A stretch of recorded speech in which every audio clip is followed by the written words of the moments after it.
Halo semuanya, selamat datang di channel yang tidak layak untuk dihina ini. Sebelum kita mulai, atur posisi santainya, seruput kopinya, dan mari kita berkhayal. Dua sosok dengan tangan mereka yang saling berpegangan, tiba-tiba saja muncul di tempat itu. Mereka berdua memandang dua pria yang terlihat menderita, yang berada di dalam api biru yang ada di sana. Lin Tian tahu kalau api biru itu milik naga kecil, dan saat itu dia menoleh ke arah para penjaga yang sedang merawat salah satu penjaga yang terluka. Lin Tian membawa Lan Jingyi ke tempat penjaga itu berada, dan di saat mereka melihat Lin Tian yang datang sendiri, wajah mereka terlihat kaget. "Salam Kaisar, salam permaisuri," ucap para penjaga itu. "Tidak perlu hormat. Bagaimana keadaan teman kalian?" tanya Lin Tian. "Beberapa tulangnya patah Kaisar, dan sekarang dia dalam keadaan tidak sadarkan diri," jawab salah satu penjaga dengan agak sedih, sambil melihat temannya yang terluka itu. Lin Tian mengangguk, lalu memberikan sebuah botol yang berisikan pil untuk diberikan kepada penjaga yang pingsan itu. Melihat betapa murah hatinya Kaisar mereka, hati para penjaga itu penuh dengan rasa bersyukur. Karena selama ini, raja yang dulu sangatlah kejam dan tidak akan peduli dengan hidup dan mati mereka. Aku adalah tuan muda dari keluarga Chang Alam Es. Kalian berani sekali membuatku begini, maka siap-siaplah untuk dihancurkan karena kakakku akan menikah dengan putri dari penguasa Alam Es, ucap pria muda itu. Lin Tian yang mendengar itu pun kaget, ternyata mereka berasal dari keluarga Chang di Alam Es, dan juga keluarga dari tunangan sepupunya. "Oh, naga kecil, lepaskan mereka," ucap Lin Tian. "Tapi Kak, mereka telah menyakit Lin Niao dan api Dewa Naga," ucap naga kecil menolak kepada Lin Tian. "Biarkan aku yang menyelesaikannya," ucap Lin Tian. Melihat Lin Tian akan mengatasinya, akhirnya naga kecil menghilangkan api biru dari keduanya, lalu dia melihat keadaan api Dewa Naga dan juga Lin Niao. Kamu siapa?" tanya pria muda itu sambil memandang Lin Tian. Tapi matanya fokus ke arah Lan Jingyi, itu karena tubuhnya sangat memikat dan enak dipandang. "Aku adalah kaisar baru alam kehancuran ini. Kamu mau apa ke sini? Dan kenapa menyerang penjagaku?" tanya Lin Tian dengan mata serius. Hanya alam lemah ini berani sombong di hadapanku. Aku kesini hanya untuk memberikan sebuah undangan pertunangan kakakku. Apakah kamu berani datang ke Alam Es?" ucap pria muda itu dengan senyum kejam. Bang! Pria muda itu terlempar jauh akibat pukulan jauh Lin Tian.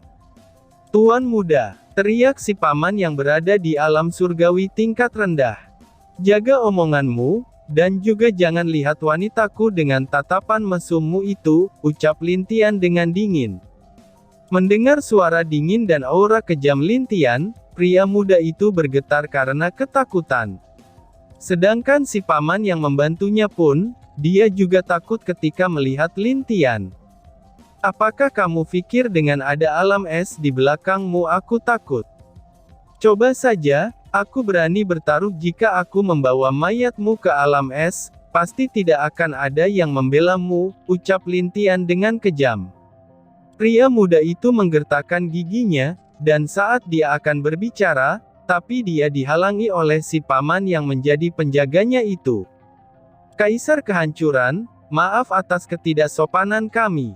Ini undangan Anda untuk datang ke Alam Es. Tolong terimalah," ucap si paman itu dengan wajah agak kaku dan takut.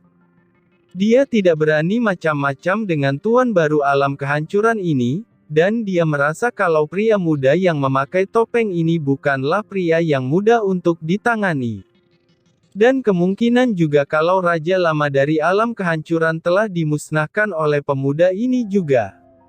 Jadi dia ingin cepat-cepat kembali, dan tidak mau tinggal terlalu lama di sini. Karena jika tidak, dia pun akan mati di sini. "Oh, baiklah, aku datang, dan aku juga ingin penguasa alam es memberi penjelasan tentang sikap kalian berdua, ucap Lin Tian dengan nada yang masih dingin. Mendengar itu, wajah keduanya menjadi pucat. Tentu saja jika orang ini mengatakannya kepada penguasa alam es, maka hidup mereka akan berakhir. Ush! Crot! Ah! Tangan pria Dewa Surgawi tingkat rendah itu terpotong oleh Lin Tian dalam sekejap. Pergilah. Ini hukuman akibat menyentuh saudaraku, ucap Lin Tian. Akhirnya dengan hanya menggertakkan giginya, keduanya pergi dengan wajah penuh penyesalan dan tidak terima.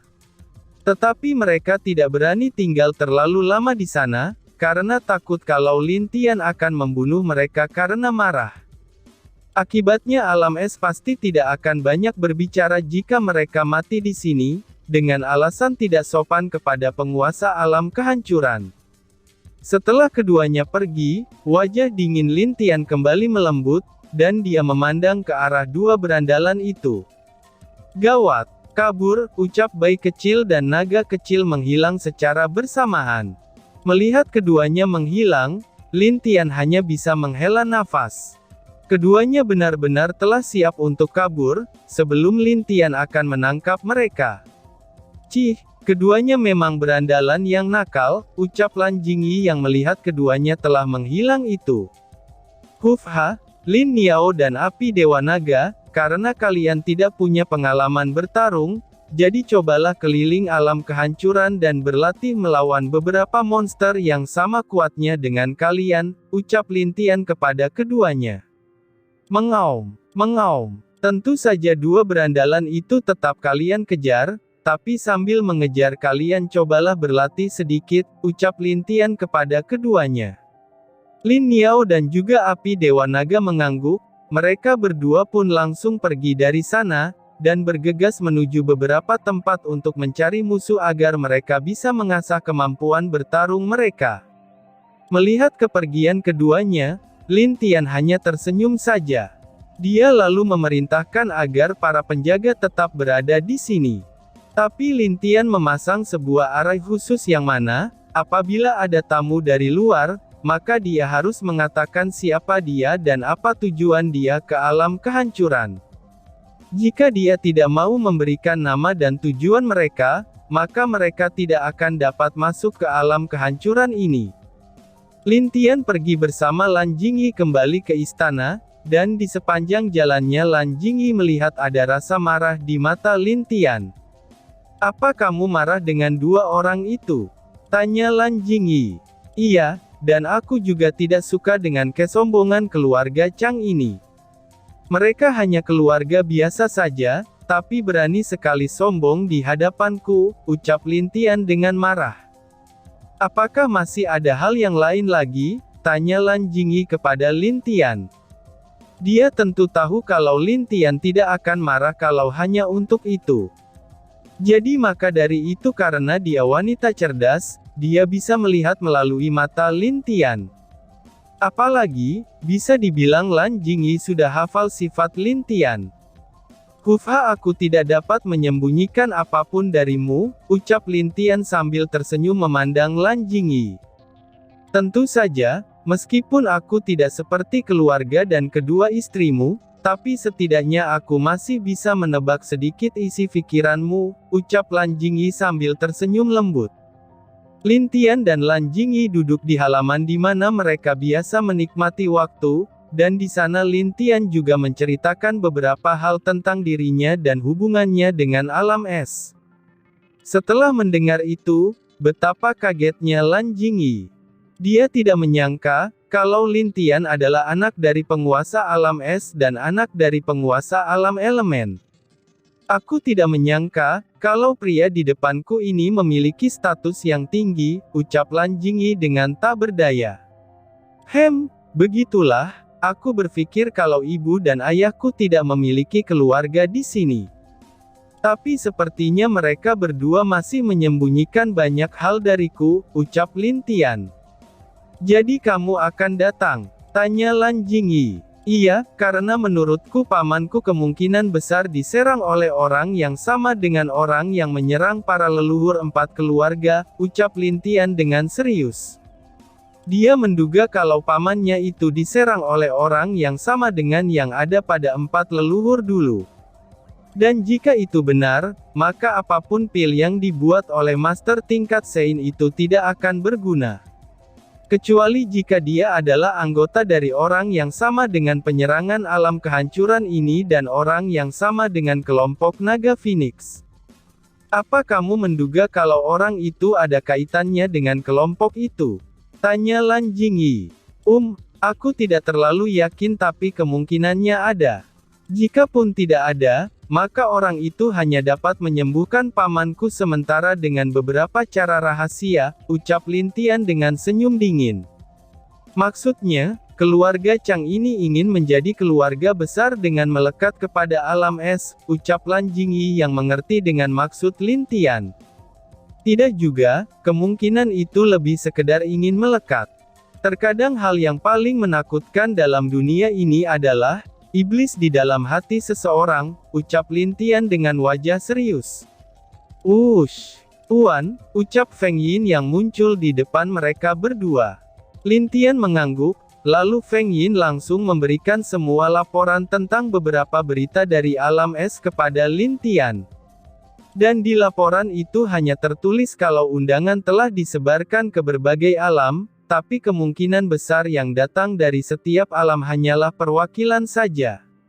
Apalagi ada kemungkinan kalau alam elemen sedikit berselisih dengan alam es, itu sejak penguasa mereka bereinkarnasi bersama dengan 2 istrinya. Melihat berita itu, Lin Tian tidak dapat untuk tidak menggelengkan kepalanya dan mendesah. Karena dia tahu, kalau ini pasti perbuatan kakek dan neneknya yang marah karena ayahnya bereinkarnasi.